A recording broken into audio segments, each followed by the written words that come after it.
Lenore trotted as quickly as she could through the marketplace without actually shoving anyone out of her way. It was busy today, and she didn't want to be rude, but she also had a lot to get done in a very short space of time. Neil's expedition launched in a week, and her to-do list was still as long as her arm. Not that they hadn't already accomplished much. The expedition, which had been announced months back, was an important opportunity, not just for archaeotechnologics, Lenore and Neil's department, but for the entire Springhaven Museum.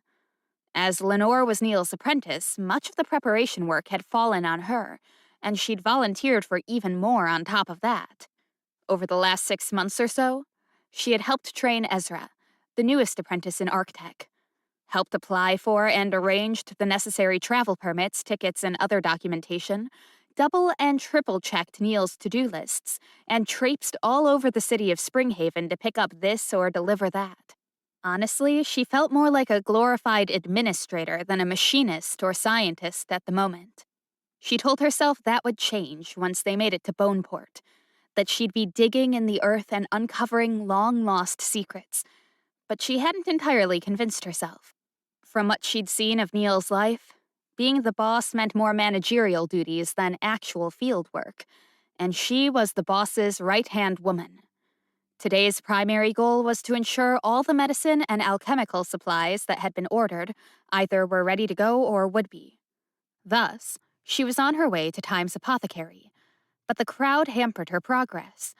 Why was it so busy? It wasn't a holiday after all. Then, Lenore saw them. The demonstrators sitting around the gazing pool at the edge of the sand quarter. She instinctively changed her direction to avoid them.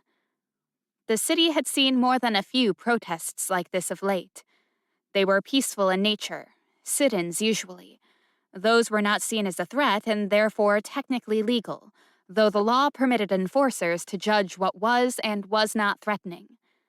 The demonstrations had been growing in size, however, which raised the ire of the enforcers. The small groups that had initially assembled in public places hadn't seemed to bother the enforcers much, but the number of enforcers assigned to keep an eye on the protests had proportionally increased with the number of participants. As the number of people gathered on both sides rose, so did tensions. Sidelong jibes had become thinly veiled threats, and weapons beyond truncheons had begun to appear at the enforcers' sides. Lenore already had less than no desire to be near enforcers, lest one of them recognize her from her old life as a thief, but she especially wanted to avoid them when they were riled like this. It didn't help that she also worried about Dimitri's desertion from the enforcer ranks and subsequent disappearance.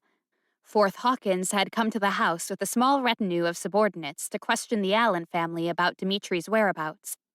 Camilla had, until a few weeks before that, been in a publicly known romantic relationship with the disappeared young man. Camilla hadn't attempted to hide how badly the breakup had hurt her, though it was impossible to tell whether or not that helped her case. That was not the last of the interrogations, but they had eventually stopped. It had left the entire family shaken. Rook had told them all not to worry about it, which Lenore guessed meant he knew more than he was saying, but this suspicion didn't do much to assuage the Allens' fears. Rook always did keep things close to the vest. Comforting words also came from Falcon Smoke, an acquaintance of Camilla's and also an enforcer. He wasn't, of course, permitted to speak about the specifics of the case, but hinted strongly to Camilla that the family was not suspected in any wrongdoing. Lenore wondered why Camilla had made friends with yet another enforcer, considering how she deplored their order.